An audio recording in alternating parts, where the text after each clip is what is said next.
back in the kitchen with Chef David Turin, and often when we're cooking with you, we're cooking up like a meat or seafood. I love that this time around you're introducing us to sauces. Yep, so a couple of sauces that can take a simple meat or a simple fish from ordinary to extraordinary. And all of them are things you can put in your refrigerator. You can make them sort of a couple cups at a time and pull them out, and they'll be good for a while. Okay. So how about that? All right. Where do you want to start? First one. So I'm going to make, everybody loves béarnaise sauce on meat. Béarnaise, right? So we're going to make a béarnaise aioli, which is basically a béarnaise mayonnaise. So I'm going to start by making a reduction. So this is a little red wine vinegar and a little red wine. And we're going to cook that with some minced shallots and some dried tarragon. All right?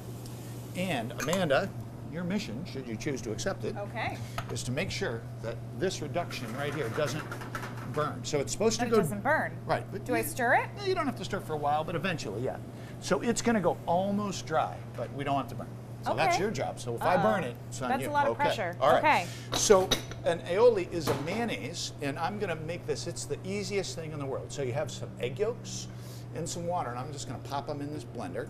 This is a fancy Vitamix that I really like, and I got a little lemon juice right here. So egg yolks, lemon juice, and water.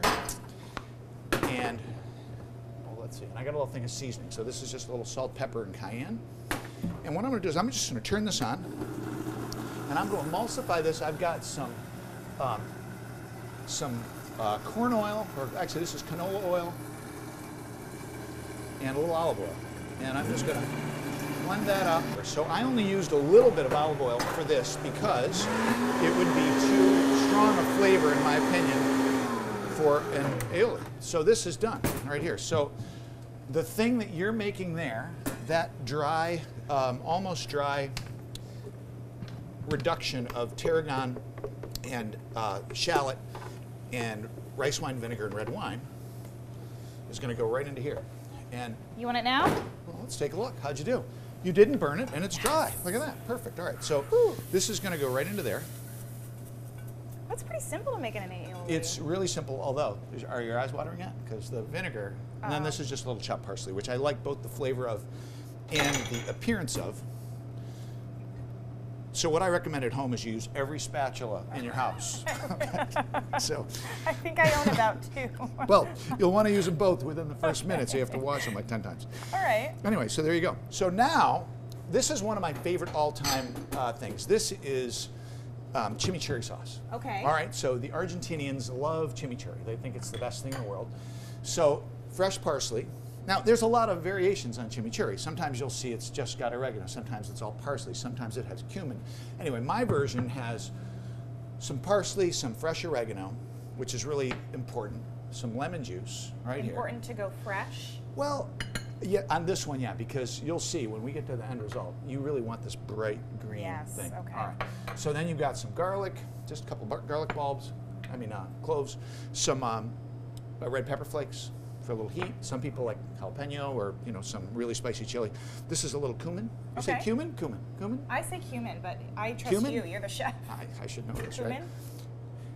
It's that stuff that you just said. Pepper and salt. All right. And then I've got some rice wine vinegar and some olive oil. All right. So the thing about this one is you don't even have to emulsify it in order. You just turn it on. Ready? Okay, here we go.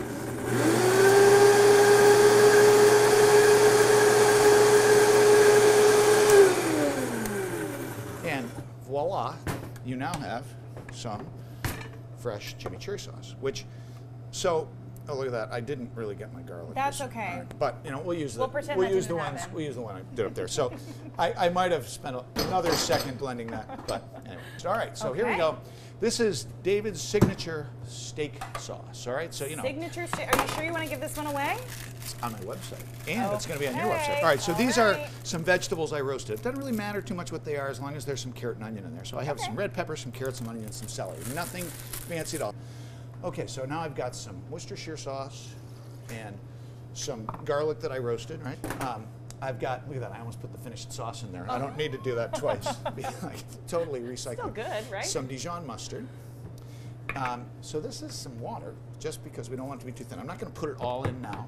Okay. So this is some salt and pepper. And so this is some fennel seed and mustard seed. All right, so smell that though. That's kind of really key. Oh yeah. All right. Okay. So, and then over here, the secret ingredient, some ketchup. All right. Ketchup. Ketchup. All right. Getting real I fancy made that. in here, I David. made that from scratch. You should have been here an hour ago. Did you really? No. I mean, I would have believed it. I know you would have. I know you would have. All right, so I've got this. I'm going to just blend this one up.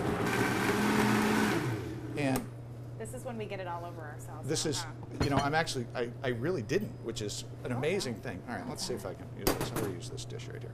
All right, and this is the steak sauce. You can see I actually made that one ahead as well. All right, so we're done. 3 sauces, Awesome. under 5 minutes. Awesome. Ta-da! It took me longer to measure them out than it did to make them. All right, so let's make 3 different dishes here. So I think I want to take some of this steak sauce over here, and I'm going to put this down.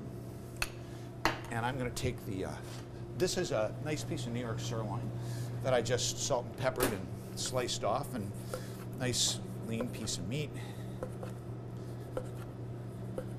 Let's just put that on there. And I think, personally, if it was me, I would use all of these because, you know, so I'd take my Bernaise aioli, then, because, you know, I like those Latin guys, you know, they got their thing, so I would take a little of this chimichurri. Mix a little of that. Ooh. And I mean, come on, if that doesn't float your boat, then, you know, then what do you do? All right. So try it all. Why not? All right, so I said before that I really like the chimichurri with any kind of fish. So this could be, you know, the smelts, it could be mackerel, it could be some swordfish, you know, any of those kind of really dark meated fish.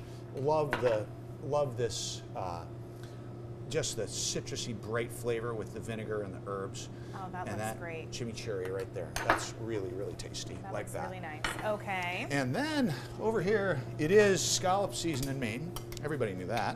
Of course. Yep, and these are beautiful, I mean, really, really beautiful scallops from right here in the Gulf of Maine.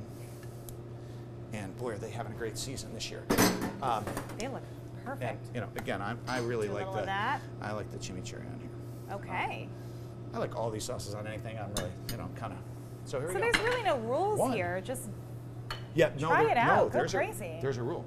It's got to taste good. well, there. All right, David. Thank you so much. You were welcome. 3 lovely options, and you can find the recipe to all of these on the 207 section of our website. We'll be right back.